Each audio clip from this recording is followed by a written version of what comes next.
नमस्कार दोस्तों, आप सभी का स्वागत है आपके अपने YouTube चैनल इंडिया बोलेगा आज और हम सबके भरोसेमंद चैनल पर। सबसे पहले हम आज की इस विशेष प्रस्तुति को शुरू करने से पहले एक महत्वपूर्ण बात स्पष्ट कर देना चाहते हैं। यह channel EPS news today commander Ashok Rawat ji का आधिकारिक चैनल है। जी हां, यह वही मंच है जिसे उन्होंने आप सभी पेंशन धारकों की आवाज को संगठित करने के लिए चुना है। हम सब जो इस चैनल पर कार्यरत हैं केवल कर्मचारी साथी हैं और हमारा एकमात्र ध्येय, हमारा एकमात्र कर्तव्य कमांडर साहब की आवाज, उनके संदेश और उनके संघर्ष को आप तक देश के कोने कोने तक पहुंचाना है। कमांडर साहब का आप सभी सच्चे पेंशनधारी साथियों से यही कहना है, यही आह्वान है कि अगर आप इस मुहिम को, इस लड़ाई को अपना मानते हैं, अगर आप अपने हक के लिए समर्पित हैं, तो इस चैनल को सब्सक्राइब, लाइक और शेयर करने में कोई कमी मत छोड़िए। इसे हर उस पेंशनधारी तक पहुंचाइए जो अभी तक इस आवाज से नहीं जुड़ा है। याद रखिए, यही वह मंच है, यही वह डिजिटल किला है जहां से हमारी संगठित आवाज सरकार के बंद कानों तक पहुंचती है, जहां से हम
लेकिन अब पेंशनर्स ने अपनी मांगों को लेकर एक नया मोर्चा खोल दिया है। जो जानकारी हमें मिल रही है उसके अनुसार न्यूनतम पेंशन की मांग को लेकर, विशेष रूप से RS 700 मासिक पेंशन और उस पर देय महंगाई भत्ते की मांग को लेकर अब देश भर के पेंशनर्स एक बार फिर लामबंद हो रहे हैं। यह RS 700 की राशि, जो सुनने में भी कम लगती है, उसे महंगाई भत्ते के साथ देने की मांग ने तूल पकड़ लिया है। इस पूरे आंदोलन की धुरी यानी EPS नेशनल संघर्ष समिति NIC की एक अत्यंत अहम और गोपनीय बैठक हाल ही में संपन्न हुई है। हमारे सूत्रों के अनुसार इस बैठक में आंदोलन के अगले चरण को लेकर एक नई, अभूतपूर्व और आक्रामक रणनीति तय कर ली गई है। अब पेंशनर्स सिर्फ झापन देने या शांतिपूर्ण प्रदर्शन तक सीमित नहीं रहेंगे। जो खाका तैयार किया गया है उसके अनुसार अब पेंशनर्स जिला स्तर से लेकर राज्य की राजधानियों तक और अंत में देश की राजधानी दिल्ली तक अपनी संगठित ताकत दिखाने के लिए पूरी तरह कमर कस चुके हैं। इस बैठक की गंभीरता का अंदाजा आप इसी बात से लगा सकते हैं कि इसमें संगठन के शीर्ष नेतृत्व ने हिस्सा लिया। बैठक में प्रदेश अध्यक्ष श्री ओम शंकर तिवारी जी, मंडल अध्यक्ष श्री अशोक कुमार यादव जी समेत कई प्रमुख और वरिष्ठ पदाधिकारी व सदस्य मौजूद रहे। यह बैठक कई घंटों तक चली और इसमें सिर्फ एक ही मुद्दे पर मंथन हुआ, अब नहीं तो कब। बैठक में सर्वसम्मति से यह तय किया गया कि जब तक, और ध्यान से सुनिए, जब तक सरकार दो प्रमुख मांगों को मान नहीं लेती तब तक यह आंदोलन किसी भी कीमत पर जारी रहेगा। रुकेगा नहीं, झुकेगा नहीं। पहली मांग न्यूनतम पेंशन को R7700 महंगाई भत्ते के साथ तत्काल प्रभाव से लागू किया जाए, और दूसरी उतनी ही महत्वपूर्ण मांग EPS नॉर्म के सभी कर्मचारियों और उनके जीवन साथी पति या पत्नी को बिना किसी शर्त आयुष्मान भारत योजना के तहत संपूर्ण चिकित्सा सुविधा का लाभ दिया जाए, क्योंकि यह देखा गया है कि पेंशन की राशि से ज्यादा खर्च इन बुजुर्गों का दवाइयों पर हो रहा है। बैठक के बाद प्रदेश अध्यक्ष श्री उमाशंकर तिवारी ने जो कहा वह पेंशनरों के दर्द को बयां करता है। उन्होंने कहा कि यह कोई नई लड़ाई नहीं है।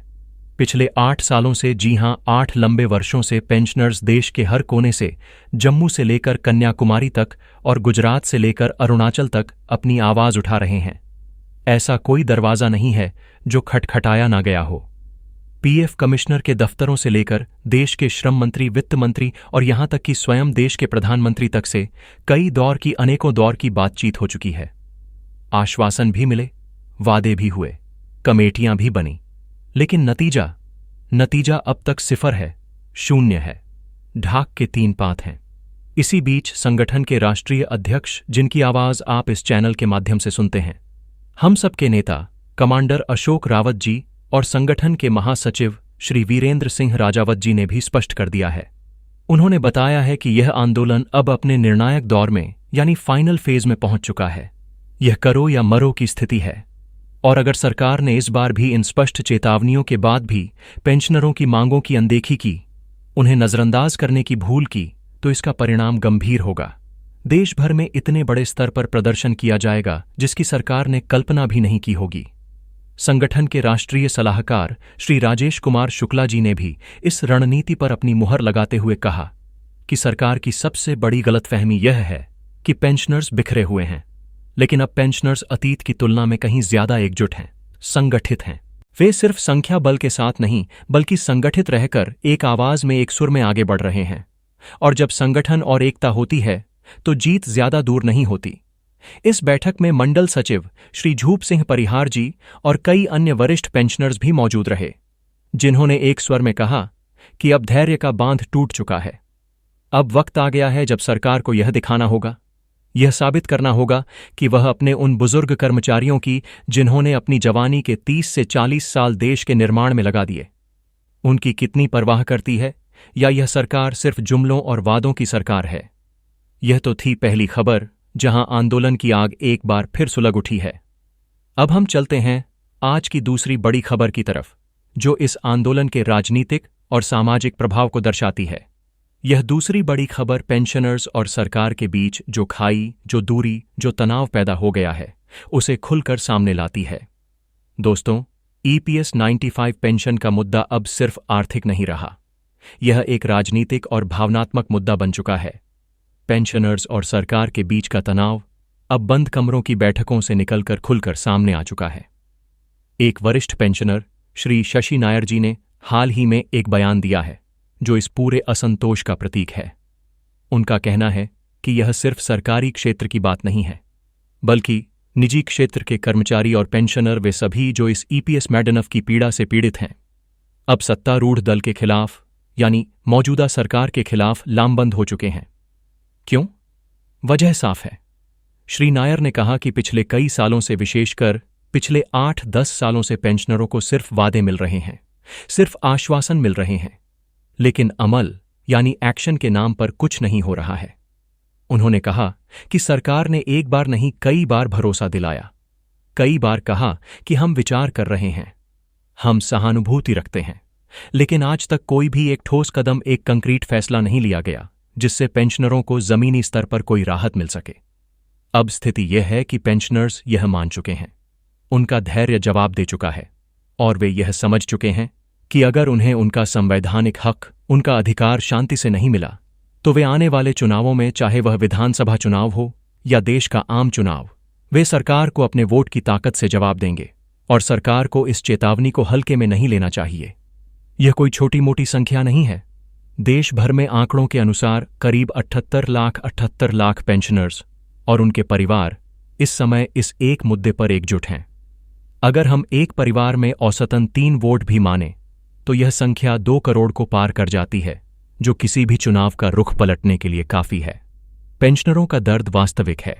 एक तरफ आसमान छूती महंगाई है, दवाइयों के खर्चे हैं, बच्चों की जिम्मेदारियां हैं, और दूसरी तरफ इतनी कम पेंशन कि उसे पेंशन कहते हुए भी शर्म आती है। बढ़ती महंगाई और घटती पेंशन के बीच जीवन यापन करना, 2 वक्त की रोटी का जुगाड़ करना भी मुश्किल हो गया है। बहुत से पेंशनर्स का कहना है कि आज की परिस्थितियों में जो 1000 की पेंशन मिल रही है उसमें गुजारा करना असंभव है। वे अपने ही घर में अपने ही बच्चों पर बोझ बन गए हैं। बुजुर्ग पेंशनर्स अपना खुद का खर्च उठाने में असमर्थ हो रहे हैं। सरकार से कई बार, हजारों बार निवेदन किया गया कि पेंशन को वर्तमान जीवन यापन के खर्च के अनुसार सम्मानजनक स्तर तक बढ़ाया जाए, लेकिन अब तक, जैसा कि हमने पहले कहा, कोई भी सकारात्मक जवाब जमीन पर नहीं उतरा है। इसी वजह से अब यह असंतोष, यह गुस्सा तेजी से बढ़ रहा है। श्री शशि नायर ने एक बहुत गहरी बात कही। उन्होंने कहा कि पेंशनर्स अब सिर्फ आर्थिक तौर पर नहीं बल्कि राजनीतिक तौर पर भी जागरूक हो चुके हैं। उन्हें यह बात भलीभांति समझ आ गई है कि अगर वे एकजुट होकर एक मंच पर आकर अपनी आवाज को बुलंद करें तो सरकार को, चाहे वह कोई भी सरकार हो, उन्हें झुकना ही पड़ेगा, उनकी बात माननी ही पड़ेगी। यही वह है दोस्तों कि अब यह आंदोलन सिर्फ चंद रुपयों की बढ़ोतरी का आंदोलन नहीं रहा। अब यह लड़ाई पेंशन की नहीं बल्कि अपने आत्मसम्मान की लड़ाई बन चुका है। यह लड़ाई अपने बुढ़ापे की गरिमा को बचाने की लड़ाई बन चुका है। और अब हम रुक करते हैं आज की तीसरी और शायद सबसे जरूरी तकनीकी खबर की तरफ। यह खबर सीधे तौर पर आपकी पेंशन प्रक्रिया से जुड़ी है और इसमें हुई एक छोटी सी चूक आपकी पेंशन को रोक सकती है। जी हां, यह खबर आ रही है सीधे ईपीएफओ यानी कर्मचारी भविष्य निधि संगठन के दफ्तर से। ईपीएफओ ने पेंशन से जुड़े नियमों में एक बहुत ही अहम और तात्कालिक बदलाव कर दिया है, जिसके बारे में हर पेंशनर को, और विशेषकर उन्हें जो जल्द ही रिटायर होने वाले हैं, जानना बहुत जरूरी है। नया नियम क्या है? ध्यान से सुनिए। अब रिटायरमेंट के बाद सिर्फ नौकरी के 10 साल या उससे अधिक पूरे कर लेना ही पेंशन पाने के लिए काफी नहीं है। अब आपको एक बेहद जरूरी फॉर्म भरना होगा, जिसे अनिवार्य यानी मैंडेटरी कर दिया गया है। जी हां, अगर आप अपनी मासिक पेंशन शुरू करवाना चाहते हैं तो आपको फॉर्म 10D भरना हर हाल में अनिवार्य है। ईपीएफओ ने चेतावनी जारी की है। अगर आप यह फॉर्म यानी फॉर्म 10D नहीं भरते हैं तो आपकी पेंशन प्रक्रिया शुरू ही नहीं होगी। आपकी पेंशन में महीनों की देरी हो सकती है या शायद आपकी पेंशन रोकी भी जा सकती है जब तक कि आप यह फॉर्म जमा नहीं करवाते। अब आप सोच रहे होंगे कि यह फॉर्म कैसे और कहां भरना है। ईपीएफओ ने सुविधा दी है कि यह फॉर्म आप ऑनलाइन यानी ईपीएफओ के पोर्टल पर जाकर और ऑफलाइन यानी कागजी तौर पर दोनों तरीकों से भर सकते हैं। लेकिन ध्यान देने वाली बात यह है कि अगर आप ऑनलाइन भी भरते हैं तब भी इसके दस्तावेजों को अंत में अपने नज़दीकी ईपीएफओ ऑफिस में जमा कराना जरूरी है। सिर्फ फॉर्म ही नहीं, इस फॉर्म 10D के साथ आपको कुछ जरूरी दस्तावेज यानी डॉक्यूमेंट्स भी जमा कराने होंगे। इनकी लिस्ट आप नोट कर लीजिए। आपका सेवा प्रमाण पत्र, सर्विस सर्टिफिकेट जो यह साबित करेगा कि आपने कहां और कब तक काम किया, आपका आधार कार्ड जो आपकी पहचान और पते को सत्यापित करेगा, आपके बैंक पासबुक की एक साफ कॉपी जिसमें आपका खाता नंबर और IFSC कोड स्पष्ट दिखे ताकि पेंशन सही खाते में आ सके, और आपकी हाल ही में खींची गई पासपोर्ट साइज की फोटोग्राफ। ईपीएफओ ने अपने सर्कुलर में साफ शब्दों में कहा है कि जो पेंशनर्स या फॉर्म समय पर नहीं जमा करेंगे या फॉर्म में गलत जानकारी देंगे, उन्हें पेंशन मिलने में भारी मुश्किल का सामना करना पड़ सकता है। इसीलिए ईपीएस न्यूज टुडे आपसे अनुरोध करता है कि अगर आप हाल ही में रिटायर हुए हैं या अगले कुछ महीनों में रिटायर होने वाले हैं तो बाकी सब काम छोड़कर सबसे पहले इस फॉर्म 10D को भरने की प्रक्रिया पूरी करें। अब एक और जरूरी सवाल जो कई दर्शक पूछते हैं कि किन लोगों को पेंशन का फायदा मिलेगा। नियम बहुत स्पष्ट है। पहला नियम, अगर आपने किसी संस्थान में 10 साल 10 ईयर्स से कम नौकरी की है, यानी आपकी सेवा अवधि 10 साल से कम है, तो आपको मासिक पेंशन, मंथली पेंशन का फायदा नहीं मिलेगा। ऐसे में आप सिर्फ अपने पीएफ अकाउंट में जमा पूरी राशि employ plus employer share plus interest को एक साथ निकाल पाएंगे। दूसरा नियम, लेकिन अगर आपने 10 साल या उससे ज्यादा समय तक सेवा की है, चाहे एक कंपनी में या अलग अलग कंपनियों को मिलाकर, तो आप रिटायरमेंट के बाद मासिक पेंशन पाने के पूरे हकदार हैं। यह पेंशन आपकी 8 साल की उम्र से शुरू होगी और जब तक आप जीवित हैं यानी जीवन भर चलती रहेगी। एक और बात, अगर कोई कर्मचारी किसी गंभीर अस्वस्थता या विकलांगता के कारण 18 साल से पहले यानी जल्दी रिटायर होता है तो उसे भी पेंशन का पूरा अधिकार रहेगा। बस शर्त यही है कि उसने फॉर्म 10D और बाकी जरूरी दस्तावेज समय पर ईपीएफओ में जमा किए हों। ईपीएफओ ने अपनी आधिकारिक वेबसाइट पर भी इस संबंध में नई गाइडलाइन जारी की है, जिसमें साफ तौर पर बताया गया है कि फॉर्म 10D के बिना आपकी पेंशन प्रक्रिया को अधूरा माना जाएगा और उसे आगे नहीं बढ़ाया जाएगा।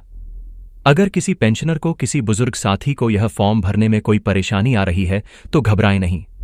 आप सीधे अपने नजदीकी ईपीएफओ ऑफिस जा सकते हैं। वहां के जनसंपर्क अधिकारी या संबंधित अधिकारी आपकी फॉर्म भरने में पूरी सहायता करेंगे। यह उनका कर्तव्य है। इसके अलावा ईपीएफओ की वेबसाइट और उनके हेल्पलाइन नंबर पर भी इस फॉर्म से जुड़ी हर छोटी बड़ी जानकारी उपलब्ध है, जिससे आप घर बैठे ही पूरी प्रक्रिया को आसानी से समझ सकते हैं। तो दोस्तों, यह थी आज की 3 सबसे अहम और बड़ी खबरें जो हर पेंशन धारक के जीवन पर सीधा असर डालती हैं। आइए एक बार जल्दी से आज की तीनों बड़ी खबरों को फिर से दोहरा लेते हैं। खबर नंबर 1, पेंशन की लड़ाई एक बार फिर तेज हो गई है। ईपीएस नेशनल संघर्ष समिति ने नई रणनीति बना ली है। अब जिला से लेकर राजधानी तक बड़े आंदोलन की तैयारी है। कमांडर अशोक रावत समेत सभी बड़े नेताओं ने निर्णायक दौर का ऐलान कर दिया है। खबर नंबर 2, पेंशनर्स और सरकार के बीच तनाव और नाराजगी अब खुलकर सामने आ चुकी है। श्री शशि नायर जैसे पेंशनरों ने साफ कहा है कि अगर वादे पूरे नहीं हुए तो देश के 78 लाख पेंशनर आने वाले चुनाव में वोट से जवाब देंगे। यह लड़ाई अब पेंशन से बढ़कर सम्मान की लड़ाई हो चुकी है। और खबर नंबर 3, ईपीएफओ का नया और सख्त नियम। पेंशन चाहिए तो फॉर्म 10D भरना अनिवार्य है। अगर आपने 10 साल से ज्यादा नौकरी की है तो रिटायरमेंट के वक्त यह फॉर्म और जरूरी दस्तावेज जमा करना ना भूलें, वरना आपकी पेंशन रुक सकती है। और हां, एक बात जो हमने पहली खबर में देखी, मांगों को लेकर जो स्थिति है, चाहे वही RS 759 की मांग हो या अंत में जो RS 1760 मासिक पेंशन की मांग का जिक्र आया हो, यह स्पष्ट है कि पेंशनर्स अपनी मांगों को लेकर अब पीछे हटने को तैयार नहीं हैं। हम ईपीएस न्यूज टुडे पर हर खबर पर अपनी पैनी नजर बनाए रखेंगे। कमांडर अशोक रावत जी का जो भी अगला संदेश आएगा या आंदोलन की जो भी रूपरेखा तय होगी, हम उसे सबसे पहले आप तक पहुंचाएंगे। अगर आपको आज की यह गहरी और विस्तृत जानकारी जरा भी उपयोगी लगी हो, अगर आपको लगता है कि हम आपकी आवाज को सही तरीके से उठा रहे हैं, तो इस वीडियो को एक लाइक जरूर कीजिए और इसे अपने सभी पेंशनर साथियों, अपने व्हाट्सएप ग्रुप्स में, अपने फेसबुक पर हर जगह शेयर कीजिए, ताकि कोई भी इस जानकारी से वंचित ना रहे। और सबसे जरूरी बात, अपने चैनल ईपीएस न्यूज टुडे को सब्सक्राइब करना मत भूलिए। साथ ही घंटी वाले आइकॉन बेल आइकॉन को दबाकर उसे ऑल पर जरूर सेट कीजिए, ताकि आने वाली हर बड़ी और ब्रेकिंग अपडेट, हर जरूरी खबर आप तक सबसे पहले बिना किसी देरी के पहुंच सके। मिलते हैं अगले वीडियो में एक और ताज़ा और बड़ी खबर के साथ। तब तक के लिए अपना और अपने परिवार का ख्याल रखिए। धन्यवाद और जय हिंद।